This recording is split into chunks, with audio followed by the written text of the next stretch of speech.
High guys, back to my channel Puja Barman. আজিও মই ৰাতিপুৱা উঠি সোনকালে আজি ভাবিছোঁ ৰঙিয়া যাম। তো বিশেষ এটা কাম আছে ৰঙিয়াত যাব।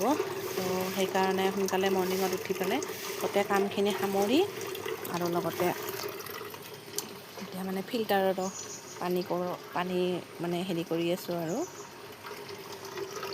ফিল্টাৰৰ পানীখিনিনো আৰু কি দেখাম, আপোনালোকক সেইদিনা দেখাইছোঁ।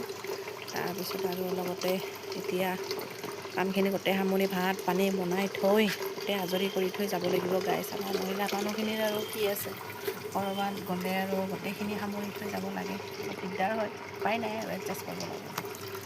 তাৰপিছত আৰু এতিয়া সকলোৱে চাহ পানী খালেনে বাৰু? মই খালোঁ। পিছে আমাৰ দুৱাৰ মুখত এটা শালিকা আহিছে, চাই এজনী শালিকা আহিছে। তাৰপিছত এয়া গাইছ, আমাৰ নতুনকৈ এডাল হালধি গছ ৰুইছে আমাৰ এখেতে, মই ৰোৱা নাই কিন্তু গাইছ। আৰু এয়া আদা কিন্তু হৈছে, চায়ে ভাল লাগে। আৰু আজি কেইদিনমান আগতে গাইছ, তাৰমানে ধৰক পাণৰ গছ ৰুইছে এখেতে। আপোনালোকক দেখাই দিছোঁ, এইটো পাণ। আৰু এতিয়া আমাৰ এখেতৰ বুদ্ধি, এই চাওক এনেকৈ দি পেলাই ওপৰত উঠি যাব।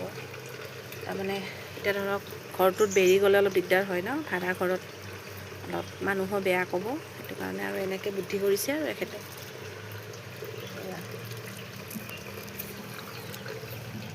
এটা টাবত ৰুইছোঁ, টাবত ৰুই পেলাই আপোনাৰ এনেকৈ দি পেলাই এনেকৈ মানে এই গছডালত উঠি যাব আৰু তাৰপিছত আৰু এনেকৈ ওপৰত উঠি যাব।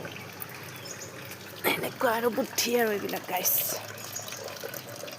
তো গাইছ, এতিয়া সোনকালে কামখিনি কৰি আৰু যাওঁ আৰু এতিয়া লাহেকৈ। ল'ৰাটো শুই আছে, তাক উঠাব লাগিল, লেট্ৰিন কৰাব লাগিল, আৰু অলপমান কাম আছে। তাৰপিছত নিজেও ৰেডি হ'ব লাগিল। তাৰপিছত এতিয়া আৰু যাম আৰু লাহেকৈ আৰু। Bye bye.